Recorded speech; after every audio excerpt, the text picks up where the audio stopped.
En RDC, l'armée congolaise a lancé mardi des opérations contre les rebelles FDLR enracinés depuis 20 ans dans l'est du pays. Annoncée depuis des semaines, cette opération s'annonce compliquée et surtout sans le soutien des forces des Nations Unies en RDC. Et alors qu'une certaine grogne gagne déjà l'armée en raison de manque de moyens notamment.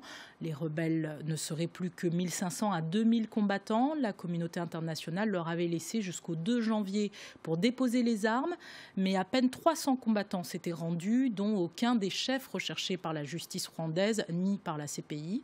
Et nous allons retrouver tout de suite en direct avec nous Émilie Serralta, ancienne coordinatrice et experte au sein du groupe des Nations Unies sur la RDC. Alors bonsoir Émilie, qu'est-ce qui explique une offensive maintenant alors qu'elle était prévue début janvier ? C'est en partie le résultat de la stratégie des FDLR, une stratégie détaillée dès le rapport à mi-parcours du groupe d'experts en juin, puis à nouveau dans son rapport final de décembre au comité des sanctions des Nations Unies.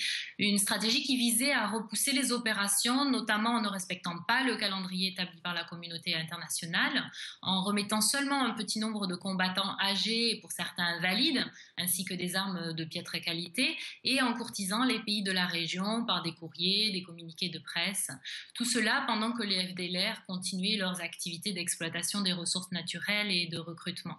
Donc la date butoir pour le désarmement et la reddition complète était en effet le 2 janvier. La communauté internationale a laissé passer cette date sans bouger, ce qui a permis aux dirigeants des FDLR de convaincre leurs troupes qu'ils avaient réussi à duper la communauté internationale. L'autre facteur, c'est les autorités congolaises elles-mêmes. Leur jeu reste confus. Elles ont refusé pendant des mois que la MONUSCO attaque les FDLR de manière unilatérale et elles ont manqué d'adresser les problèmes persistants de collaboration locale de certains FARDC avec les FDLR. Alors, Émilie, aujourd'hui, on se demande, sans l'aide de la force onusienne en RDC, est-ce que l'armée congolaise peut vraiment venir à bout de ces rebelles FDLR ? Il faut d'abord noter que les opérations d'aujourd'hui étaient en fait contre une position avancée des FDLR dans la province du Sud Kivu et non au niveau du centre de commandement au Nord Kivu. Aucun des dirigeants clés des FDLR ne se trouve dans la zone attaquée. Donc quelle est la raison de ce choix ?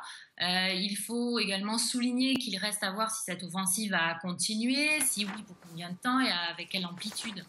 Quelques-uns des défis, c'est que l'armée est déjà occupée à Beni au Nord Kivu avec un autre groupe armé, les forces démocratiques alliées.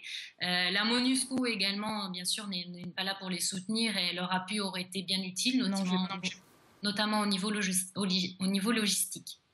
Merci beaucoup Émilie Serralta. Je rappelle que vous êtes coordinatrice et experte au sein du groupe des Nations Unies pour la RDC justement.